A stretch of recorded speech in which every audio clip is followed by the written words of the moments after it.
Hola a todos, bienvenidos a mi canal de YouTube Video Ingeniería Viral.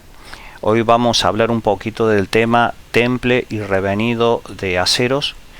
Son un par de tratamientos térmicos que se aplican en la industria metalmecánica, metalúrgica y también en particular en la construcción de herramientales, por ejemplo moldes y matrices. Vamos a desarrollar esa temática, así que sin demorarnos pasamos al filming. Bueno, como todo tratamiento térmico, el temple y revenido no deja de ser algo muy sencillo. Descriptivamente, calentamos el material al cual le vamos a hacer el tratamiento térmico, lo estabilizamos a una cierta temperatura y luego lo enfriamos. Como todo tratamiento térmico, consta de estas tres fases: calentamiento, estabilización de la temperatura y enfriamiento. Ahora, lo que vamos a ver nosotros es un poco más en profundidad para entender para qué se hace el temple y revenido, qué buscamos obtener como propiedades metalúrgicas, metalográficas, en estructuras metalográficas que nos proveen características especiales y mejoradas a nuestros materiales.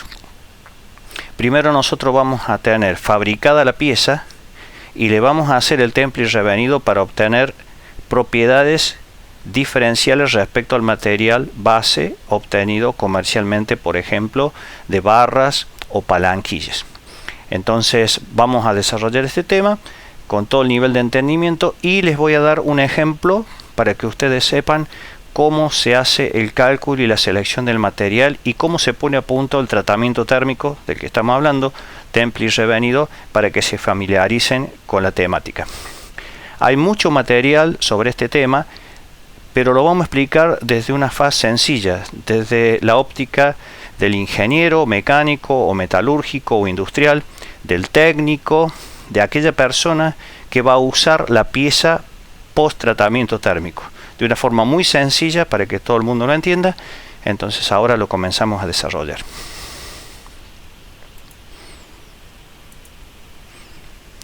Pero antes les recuerdo que pueden enviarme un email a mi casilla personal elvihugogonzalez@gmail.com para obtener más información de los cursos que estamos brindando con la modalidad online. El próximo, que comienza en octubre, es el curso de inyección de plásticos, donde tocamos el tema de moldes y matrices y sirve los datos y la información que vamos a brindar en este capítulo, en este video de temple y revenido. Pueden comunicarse conmigo para consultar sobre los cursos o algún tema en particular que ustedes quieren que yo desarrolle en los videos.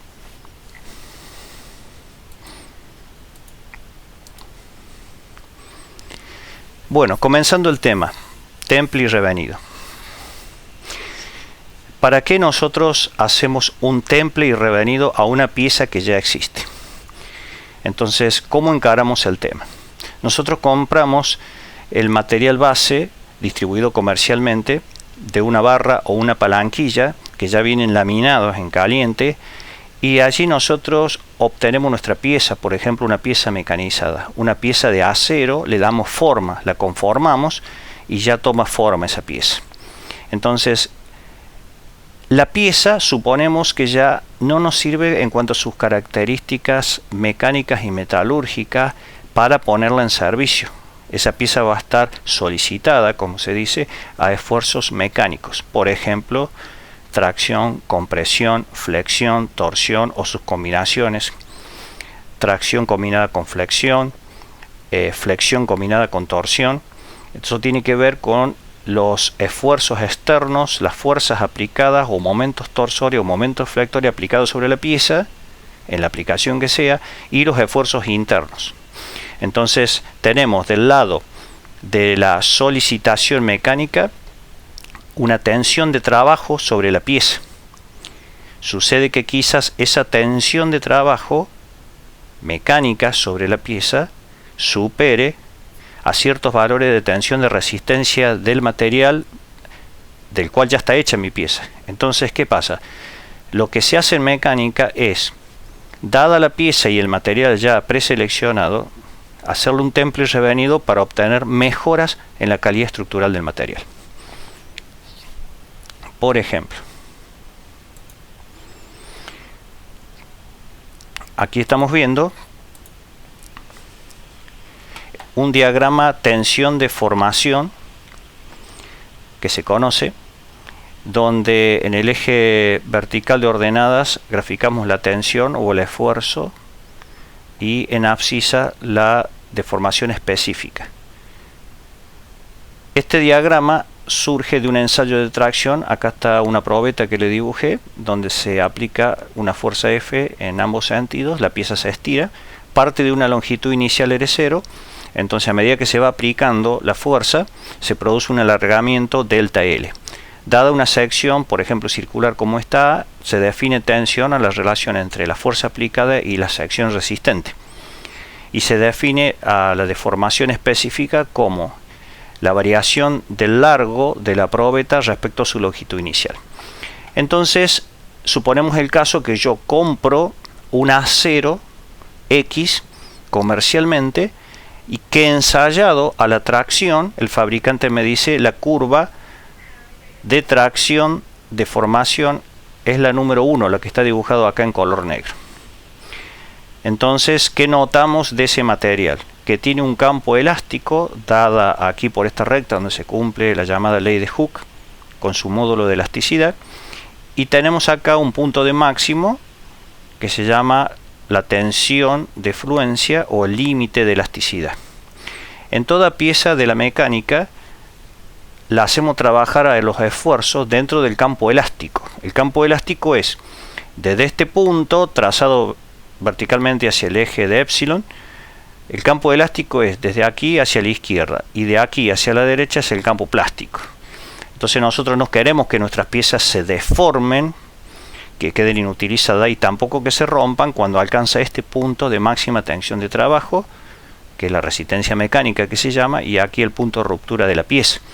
Nosotros a nuestras piezas las hacemos trabajar en el campo elástico, que es esta zona sin llegar al límite que se llama el sigma 0,2 o el límite de fluencia. A la pieza la hacemos trabajar con un coeficiente de seguridad en esta zona. O sea que dado una tensión, la pieza se deforma, pero recupera su dimensión original. Entonces, supongamos que mi material laminado, comprado comercialmente, ya me ha permitido fabricar la pieza. O sea, yo la pieza ya la tengo. Supongamos una pieza torneada, una pieza fresada, una pieza estampada. O sea, la pieza ya existe con el material base. Y supongamos que la tensión del trabajo de este material está muy próxima a su tensión de fluencia, ya casi saliendo del campo elástico. Entonces yo a mi pieza no la puedo poner a trabajar ya bajo las solicitaciones mecánicas porque se va a destruir, digamos, o se va a deformar en exceso o puede llegar a romperse. Entonces, ¿en qué consiste el paso siguiente que yo quiero lograr?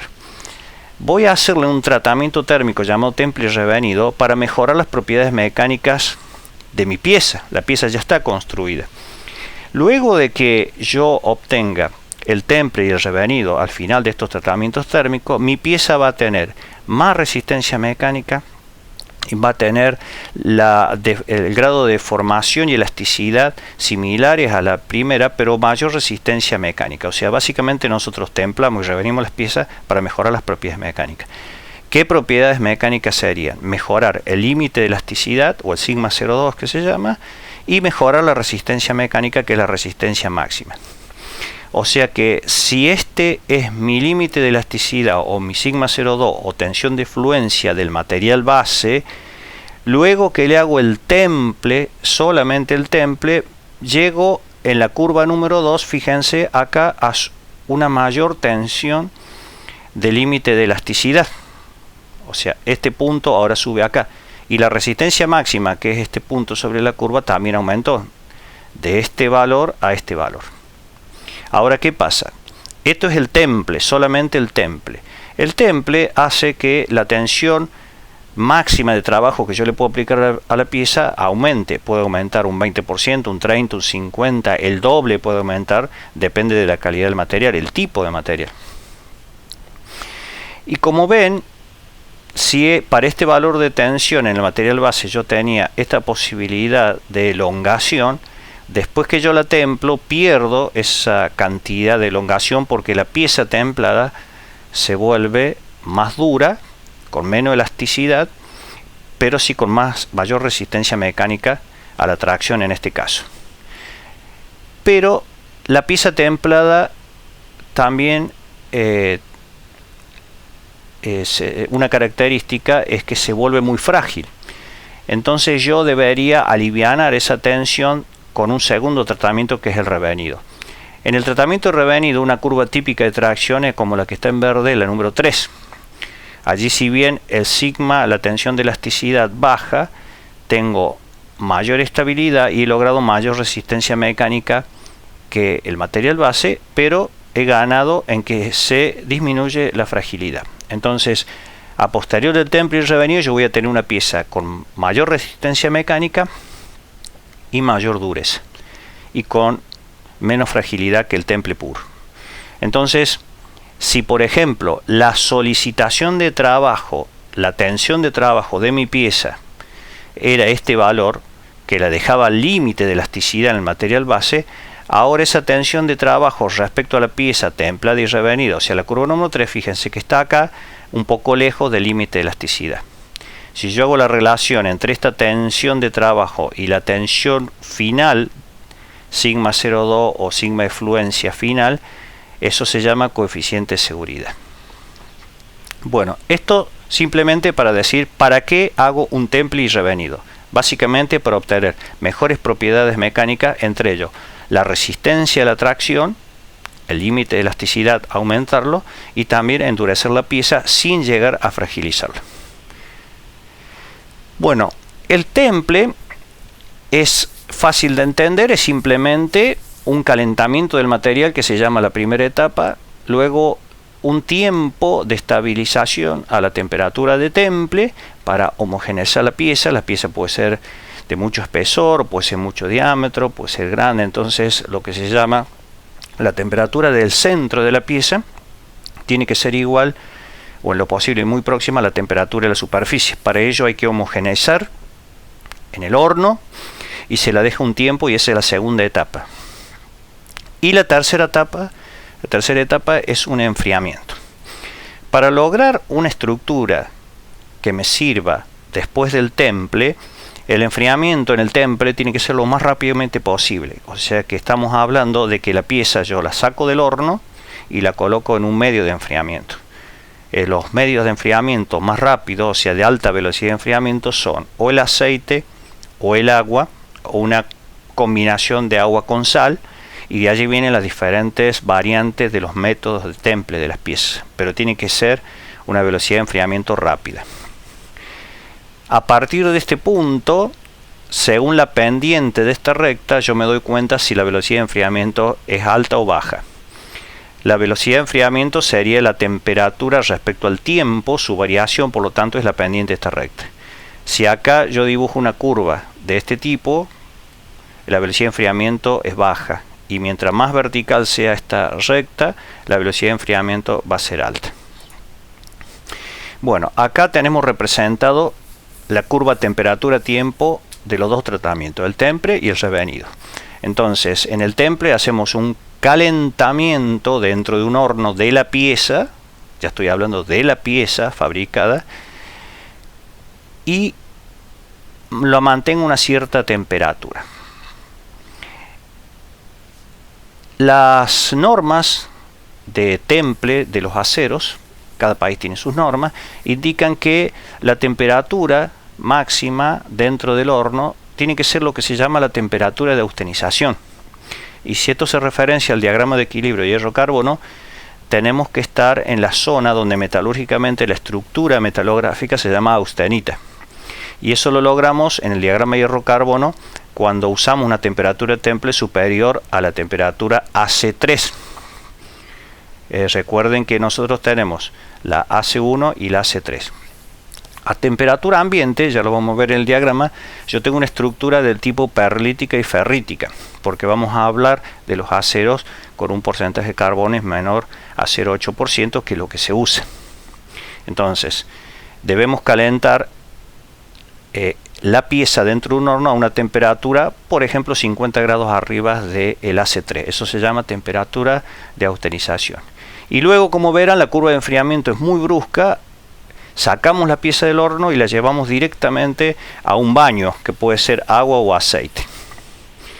Luego la sacamos sin llegar a temperatura ambiente, volvemos a calentar en el horno y fíjense, la dejamos adentro del horno un cierto tiempo y después la enfriamos y que vuelva a temperatura ambiente.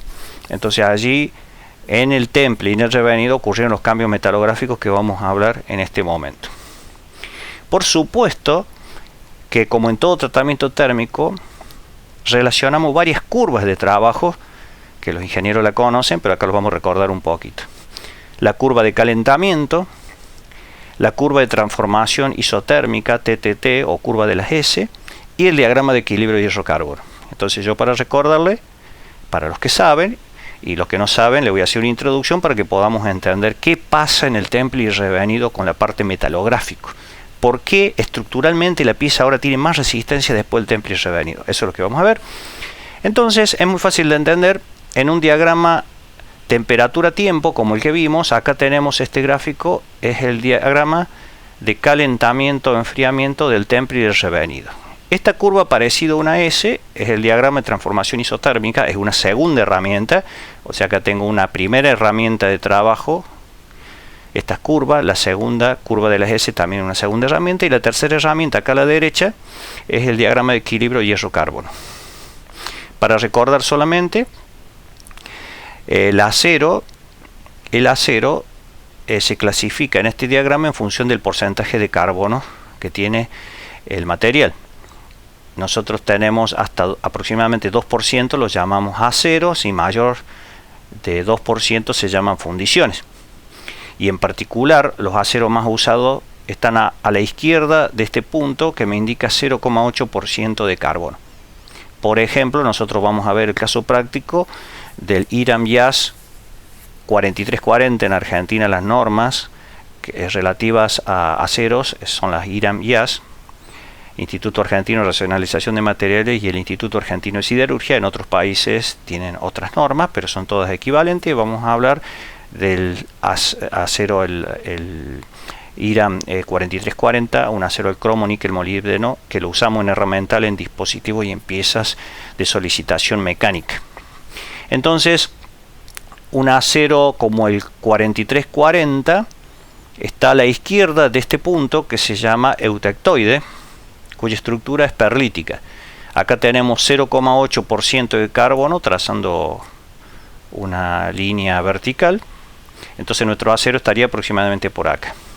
A temperatura ambiente, los aceros de uso más frecuentes en mecánica tienen una estructura de ferrita y perlita, que se llama. Al calentar, nosotros vamos cruzando las diferentes zonas del diagrama hierro-carbono y pasamos de una estructura atómica que se llama de cuerpo centrado, que es la ferrita, a una estructura, la austenita, de cara centrada. Ocurren cambios alotrópicos que se llaman del hierro, pero eso lo vamos a ir viendo de a poquito. Lo concreto es que nosotros debemos calentar la pieza. ¿Para qué? Para llegar a la zona de austenización. La estructura metalográfica tiene que ser la austenita, porque es la única que se transforma durante el tratamiento térmico. Ninguna otra estructura se transforma. Entonces, por eso que se calienta el material. Y no lo podemos calentar a cualquier temperatura. Las normas fijan un rango de temperatura y calentamiento donde nos aseguramos que nuestro acero llega a la zona de austenización, a la estructura metalográfica austenita. Tengo fotos después y ustedes van a poder entender.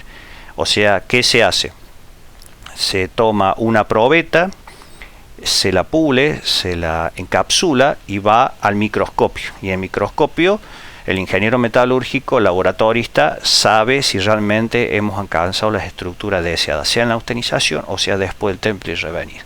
Entonces, esta curva que está acá, para los ingenieros que están estudiando metalurgia, saben, esta es la famosa AC3, siendo esta la AC1. Entonces, acá tenemos la AC3, cruzada esto, estamos en austenita. Todo lo que le digo se estudia en este diagrama de equilibrio hierro-carbono. Entonces, acá tenemos de nuevo las estructuras metalográficas vistas a microscopio para toda la zona de los diagramas del diagrama hierro-carbono. En particular nosotros que vamos a estar en un 0,4% de carbono en esta zona, entonces subiendo cruzamos la AC1 aproximadamente a 721 grados centígrados, pero allí no tengo austenita, ahí tengo una combinación de ferrita y austenita, recién superando la AC3, donde yo tengo aquí en esta zona, ahí entra austenización. Con que caliente en el horno la pieza a 50 grados por arriba de esta zona, ya tengo la austenita. Acá por ejemplo tenemos dibujado como si fuera el microscopio la zona de perlita, cementita y ferrita que tenemos acá mientras estamos abajo de AC1 de los 721 grados. Después la interfase, acá donde dice 1, que tenemos ferrita y austenita. Y acá tenemos en toda esta región austenita. Por supuesto que si al acero yo lo sigo calentando, paso a lo que se llama hierro delta y a la zona de fusión. O sea, acá en esta zona el acero se vuelve líquido. Estamos lejos de eso. Nosotros necesitamos trabajar en esta región. Acá hice un zoom. Entonces, como nosotros vamos a estudiar el 4340, un acero al cromo níquel molibdeno, 0,4% de carbono, acá tenemos 0,5, estamos acá en 0,4. Como les mostré, tenemos que llegar a la zona de austerización y más o menos acá dibujado, fíjense, estamos cerca de los 800 grados. Si yo acá tengo 0,4% de carbono, tiro una línea vertical, para cruzar esta línea AC3 más o menos este punto, estoy cerca de los 800 grados. O sea, ya vamos intuyendo que un acero de 0,4% de carbono debería templarse a una temperatura mayor de 800 grados. ¿Y por qué 800 y no 700, 600, 500? Porque tengo que lograr la estructura metalográfica del acero que se llama austenita. A temperatura ambiente, ¿tengo austenita? No, a temperatura ambiente tengo perlita y ferrita. Esta zona, que se simboliza por alfa, alfa es la ferrita y perlita. Entonces yo tengo que calentar el material para lograr la estructura austenítica, que es la única que se transforma en el temple y me da las nuevas propiedades del material. Entonces acá ya empezamos a usar este tipo de gráficos. Un gráfico temperatura-tiempo donde vemos el temple después de la fase de estabilización de la temperatura. O sea, partimos de este punto. No está dibujado, pero a la izquierda tenemos la curva de calentamiento. Llegamos a la temperatura de austenización. Tenemos el tiempo de estabilización y ahora vamos al enfriamiento. O sea que partimos ya directamente del enfriamiento.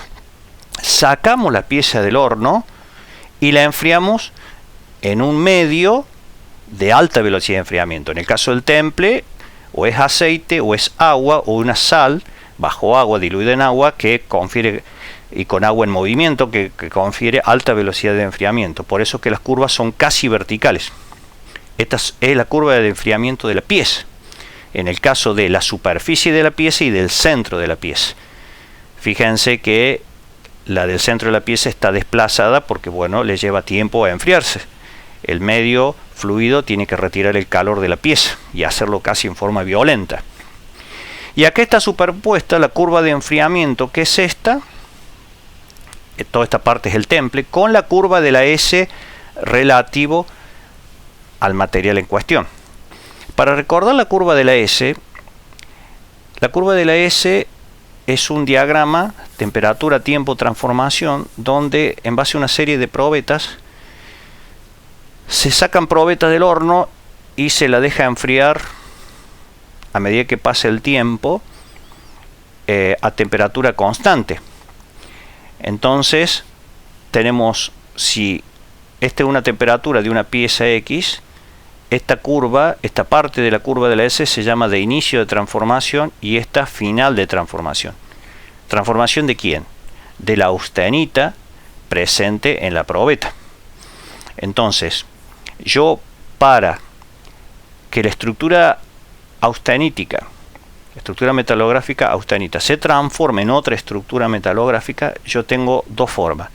O la enfrío, que se llama enfriamiento continuo, o la dejo a una temperatura constante y que pase el tiempo. Entonces hay una relación entre una curva de enfriamiento continuo y la curva de la S. Y es lo que nosotros hacemos cuando superponemos estos dos gráficos. Entonces, Si esta curva a la izquierda se llama de inicio de transformación y esta curva se llama de fin de transformación, fíjense que a esta temperatura, este es el inicio de la transformación en el tiempo hacia el eje inferior, y este punto es el fin de la transformación. O sea que la austenita, en este caso a esta temperatura, se obtiene en un tiempo relativamente corto. Fíjense que a otra temperatura, este es el inicio de transformación y este es el final, tarda más tiempo. Bueno, entonces, ¿qué sucede? Si durante el enfriamiento de la pieza nosotros pasamos a la izquierda de esta curva de la S, obtenemos un tipo de estructura. Si esta curva de enfriamiento cortan a las curvas de la S, obtenemos otro tipo de estructura. Y si esta curva de enfriamiento corta en esta zona, tenemos otro tipo de estructura. Entonces, ¿qué quiere decir?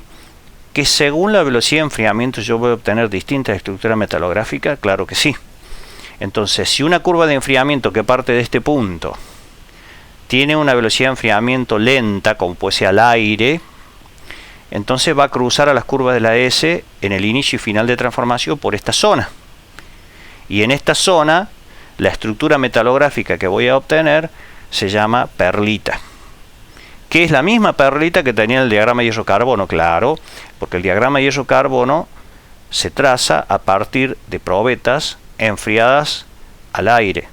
Entonces es lógico que con una curva de enfriamiento leve yo obtenga en esta región, luego que se inicia la transformación de austenita y el fin de transformación de austenita, una estructura perlítica. Si ahora uso otra velocidad de enfriamiento, por ejemplo, las piezas enfriadas con aire en movimiento, con un ventilador, por ejemplo, bueno, entonces la curva de enfriamiento va a cortar a la S en esta zona, en el inicio de transformación y fin de transformación. Y ahí voy a obtener otra estructura metalográfica. Y si utilizo otra curva con enfriamiento más rápido, en esta zona voy a obtener otra estructura, y así si corto por aquí y finalizo por aquí. Entonces, si la curva de enfriamiento termina cortando la curva de las S en esta región, la estructura final se llama perlita. Si la corta en esta región, tenemos sorbita y trostita. Si la corta en esta región, voy a obtener vainita en sus tres formas: vainita inferior, vainita media y vainita superior. Y si la curva de enfriamiento corta las curvas de la S en esta región, voy a obtener la martensita. Entonces, según cada tratamiento térmico es por donde la curva de enfriamiento va a cortar la curva de la S, y ahí tengo los distintos tipos de tratamiento térmico. Por ejemplo, recocido, normalizado, austempering, martempering, temple, en un baño como es el que estamos viendo. Entonces, ya dijimos que nosotros calentamos la pieza a una temperatura, por ejemplo, arriba de los 800 grados centígrados, para obtener estructura metalográfica llamada austenita. El enfriamiento tiene que ser lo más rápidamente posible. ¿Para qué? Para obtener la estructura de temple que se llama martensita. En esta zona, si la curva de enfriamiento corta la curva de los S en esta región, la estructura final va a ser martensita. Y martensita es una de las estructuras más duras y más resistentes que tienen los aceros. Por eso que nosotros buscamos a la estructura martensítica. Ahora, la estructura martensítica es muy frágil, entonces mi pieza va a ser frágil. Entonces, ¿qué sucede?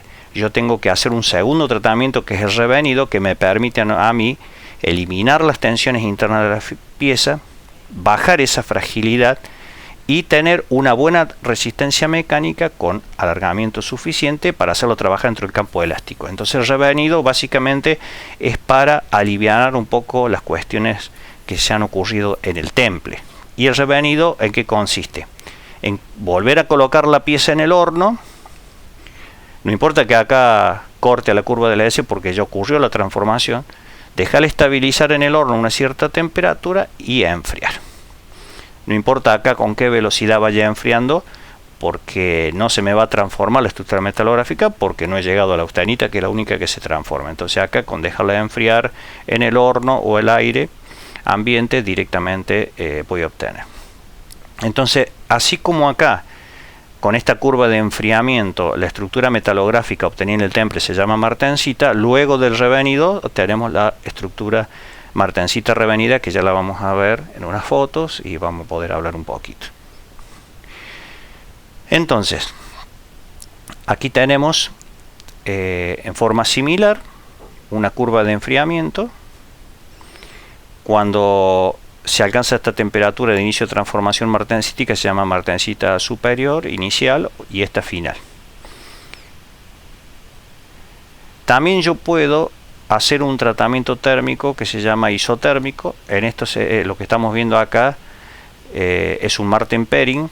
Yo puedo sacar la pieza del horno, enfriarla, pero no dejarla todo el tiempo del mundo. Entonces yo la enfrío y la dejo en un baño donde puedo controlar la temperatura, que es esta temperatura. Entonces acá la dejo mientras el fluido, el baño, se mantiene a temperatura constante. Entonces yo la dejo un tiempo a esa temperatura, obviamente con baños de recirculación de temperatura controlada con termocupla, y en un tiempo inicia la transformación y fin de la transformación.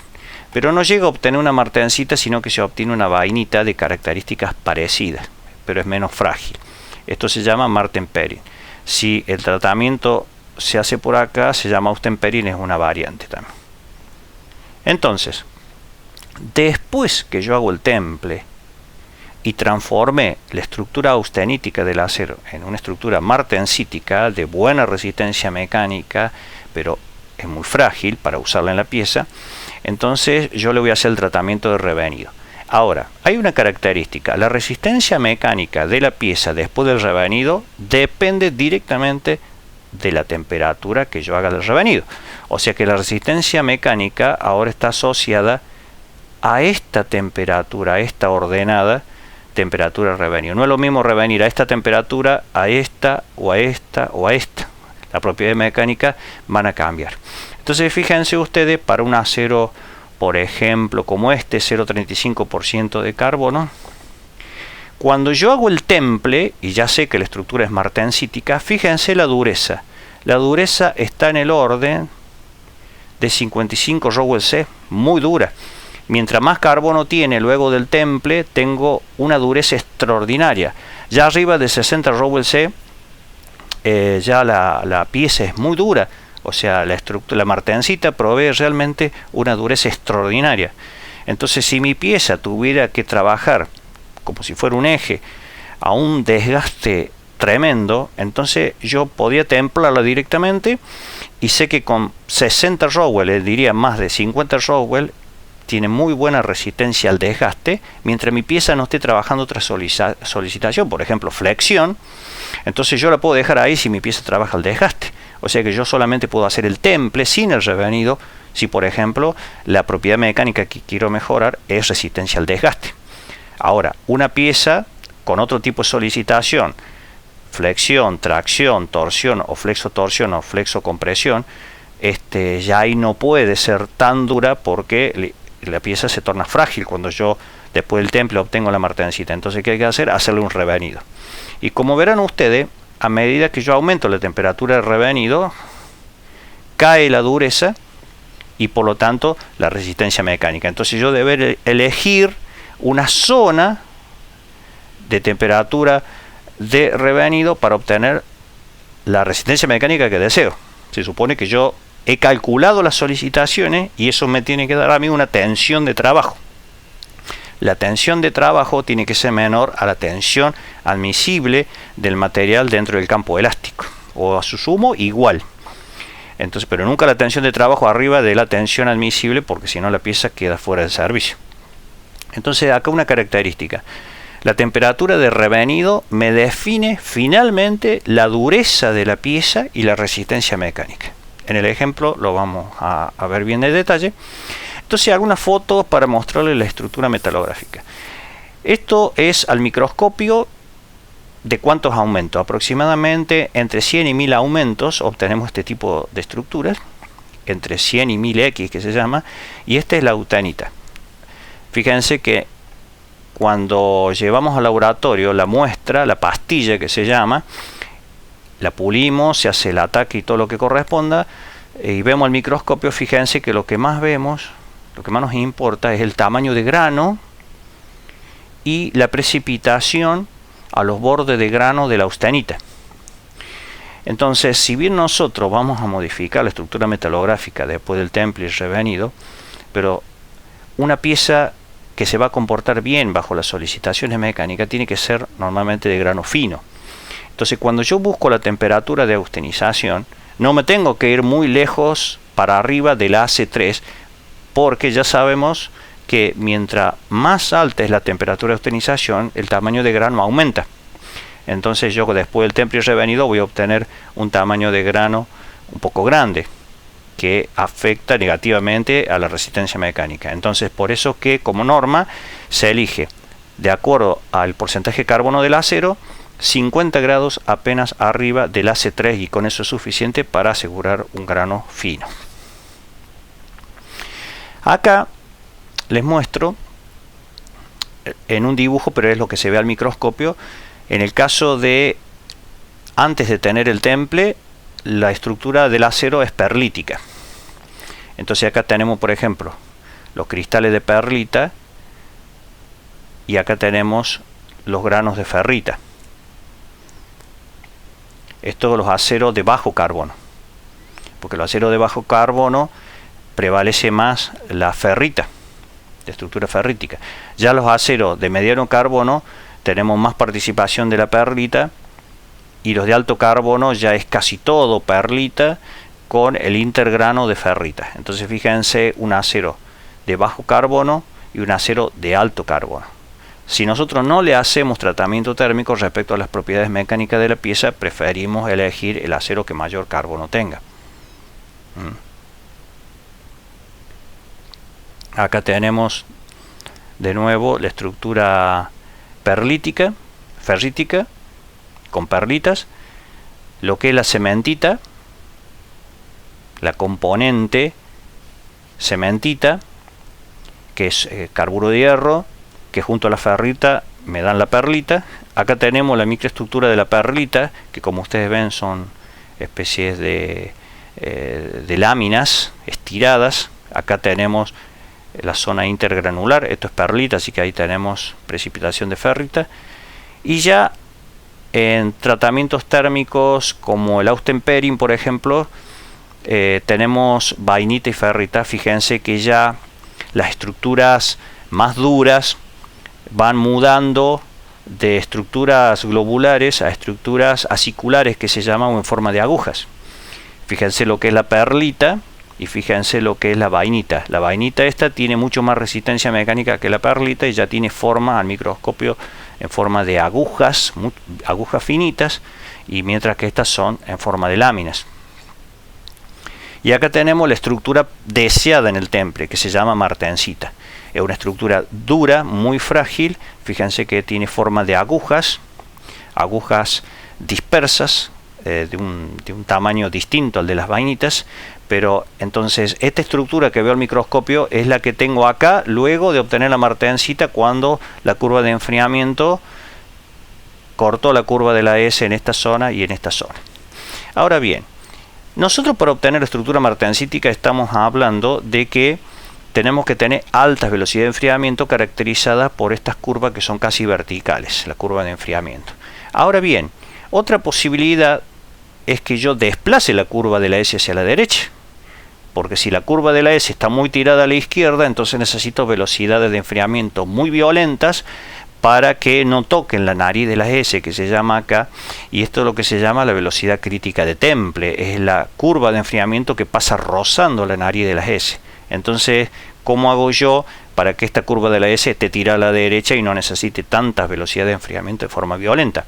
Bueno, sabemos que la curva de las S se desplaza hacia la derecha en el tiempo, favoreciendo el temple, cuando yo elijo un acero con alto porcentaje de carbono. Una característica de un acero de alto porcentaje de carbono es que desplaza la curva de la S hacia la derecha, facilita el temple. Y otras son los elementos de aleación.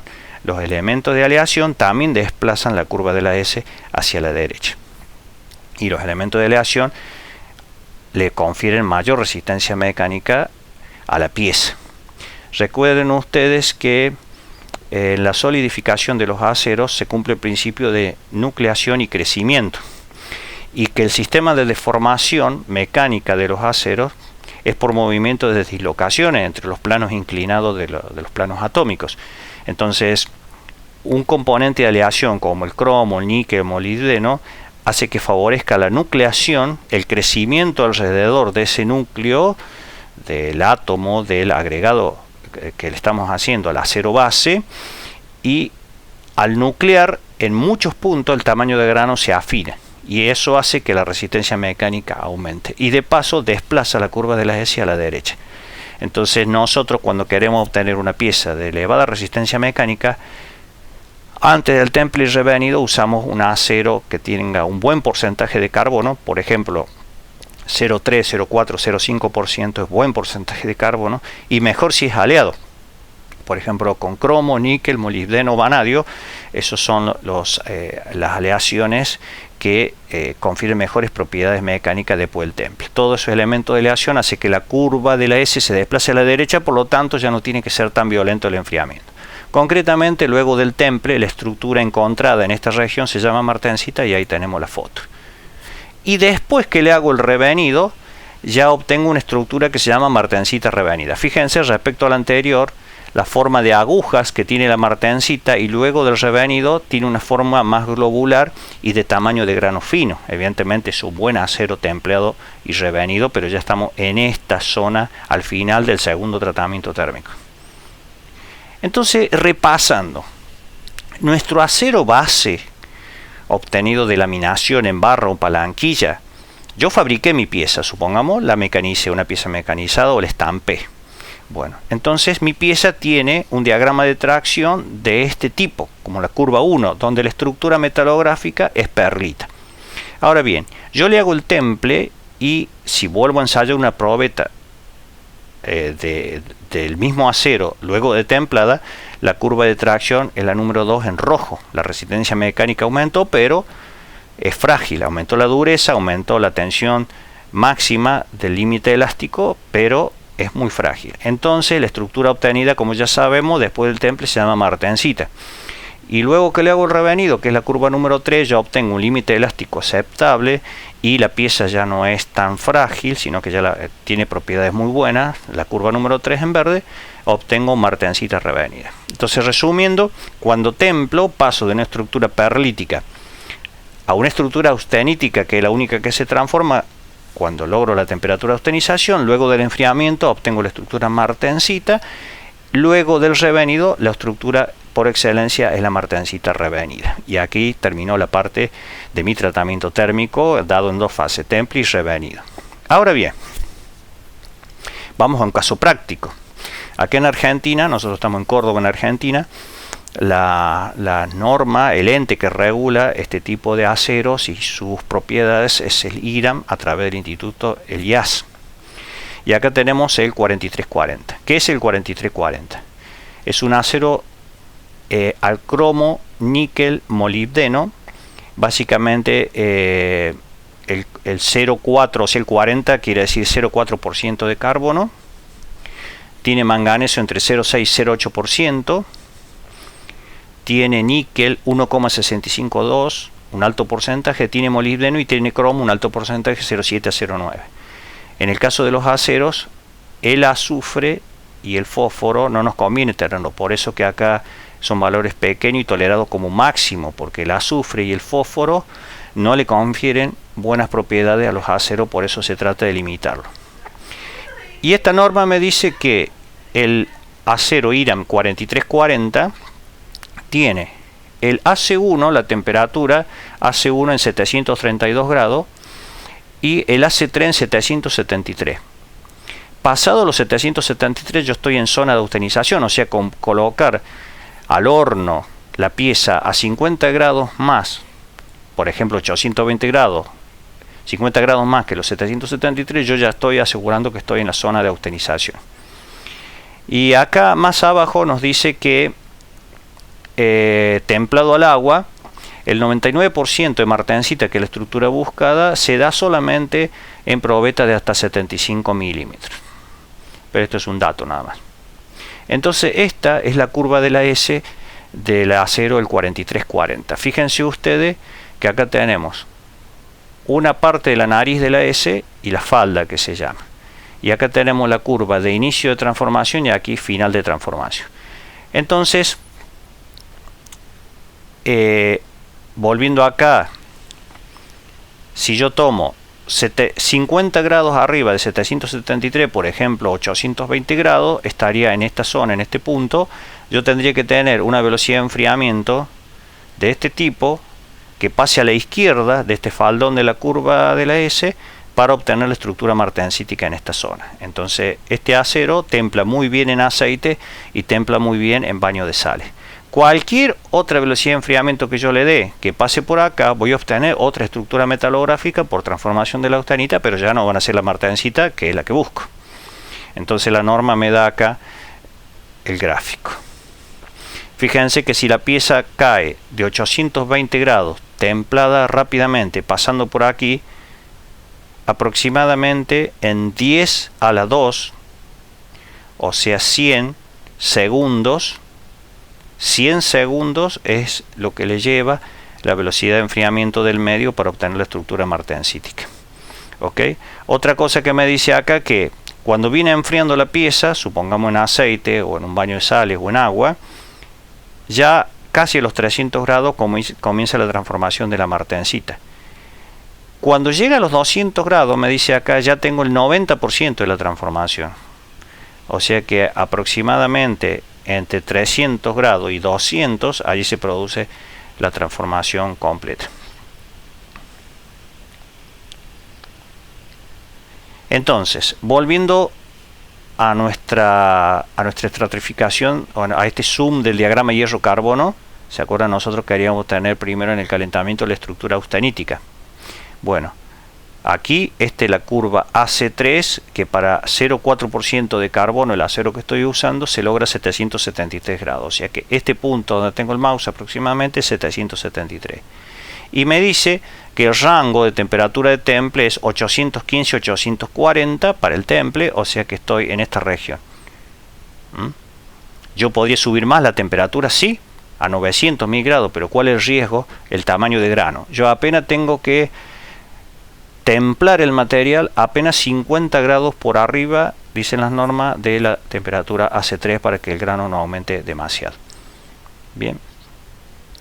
Entonces, si yo templo a esa temperatura, me dice esta norma, yo voy a obtener diferentes características mecánicas. Si yo al acero lo tomo y fabrico la pieza después de laminado, o sea, uso comercial, el RP02, que es el sigma 02, el límite de fluencia práctico, se da 860 megapascales. A mí siempre me gusta hablar en kilos por milímetro cuadrado, o sea que estos 860 megapascales son 86 kilos por milímetro cuadrado. Eso anterior al tratamiento térmico. Y acá tienen los otros valores de dureza. Por ejemplo, laminado en caliente, una dureza Rowell C de 42. Esta pieza es apta para mecanizado porque con 42 Rowell C es buena dureza para las herramientas de corte, los insertos de corte. Entonces por eso que antes del tratamiento térmico yo mecanizo la pieza o la estampo, pero yo la pieza la tengo que tener ya construida, porque a 42 Rowell C yo la puedo mecanizar con las herramientas de corte convencionales. Pero eso me da una resistencia mecánica sobre el límite elástico, el límite de trabajo de la pieza de 86 kilos por milímetro cuadrado. Y puede ser que las solicitaciones mecánicas que van a actuar sobre la pieza requieran más de 86 kilos por milímetro cuadrado, y por eso es que le hacemos el temple y revenido.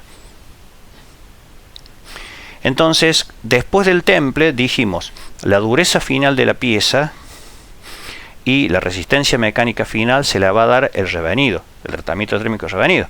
Ahora, también vimos que según la temperatura de revenido que yo elija, van a ser las propiedades mecánicas de la pieza.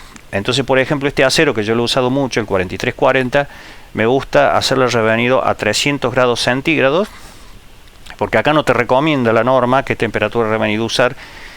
Vos la tenés que conocer o deducir de este gráfico y seleccionar la temperatura de revenido en función de las los parámetros de propiedades mecánicas que quieras obtener. Yo elijo siempre, me gusta mucho 300 grados centígrados. Con 300 grados centígrados acá cruzo la curva de RP, que sería RP02, sigma 02, límite de elasticidad práctico. Entonces a 300 grados centígrados, temperatura revenido, me dice que después del revenido voy a obtener una tensión de trabajo límite elástico de 1500 megapascales, que serían 150 kilos por milímetro cuadrado. Entonces recordemos, acá le puse a la derecha que mi pieza antes del tratamiento tiene 86 kilos por milímetro cuadrado. Después del tratamiento de temple en aceite y revenido a 300 grados va a tener 150 kilos por milímetro cuadrado, casi el doble. Y la dureza, que en caliente, la dureza antes del tratamiento, en caliente, antes del tratamiento térmico, es de 42 ROULC. Después del temple y revenido vamos a obtener una dureza Brinell de 500, que es aproximadamente 50-52 ROULC. Sobre 10 puntos sube en ROULC la dureza, 10 puntos después del temple y revenido. Y la resistencia mecánica límite elástico sube casi al doble, de 86 kg por milímetro cuadrado a 150. Entonces, yendo al resumen, mi pieza construida con el acero 4340 sin temple y revenido me da un R02, o sea, este punto de límite de elasticidad de 86 kg por milímetro cuadrado y una dureza de 24 ROULC. Después del tratamiento térmico de temple llego a un sigma 02 de 200, pero la estructura martensítica le confiere mucha fragilidad, entonces le hago el revenido y baja a 150 kg por milímetro cuadrado el R02, el límite de fluencia, y la dureza queda en 52, y de paso queda con un alargamiento del 18%, que es este, el revenido a 300 grados, la curva de alargamiento me da el 18% entre la longitud inicial de la probeta y lo que se estira, que es bueno. Tremenda resistencia mecánica de 150 kg por milímetro cuadrado y un alargamiento de 18% es realmente muy buena para todas las piezas mecánicas fabricadas con acero, en este caso 4340, un acero de 0,4% de carbono, cromo, níquel, molibdeno, y puede absorber muchas solicitaciones mecánicas de todo tipo: flexión, tracción, torsión y combinaciones flexión con tracción o flexión con torsión o tracción, flexión y torsión. Todas las combinaciones andan muy bien este acero. Muy bien.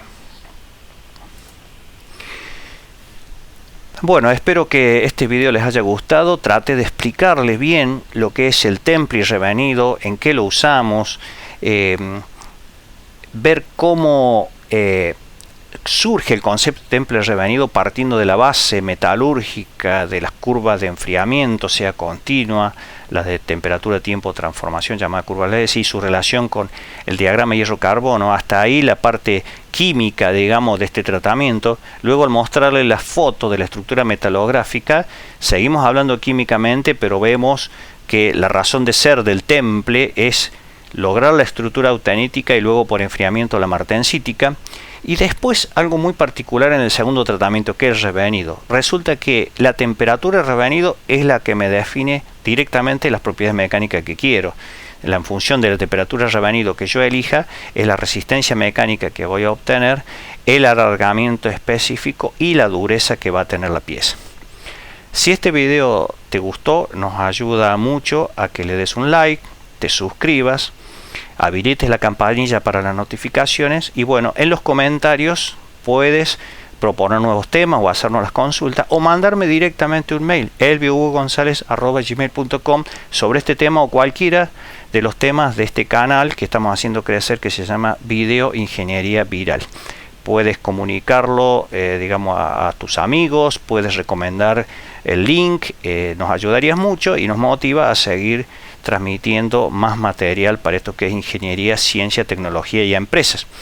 Y te recuerdo, si quieres hacer los cursos, por ahora tenemos el curso de inyección de plástico inmediato para lanzar en octubre, nos pasas un mail y te mandamos toda la información. Bueno, ha sido un gusto y nos vemos en la próxima.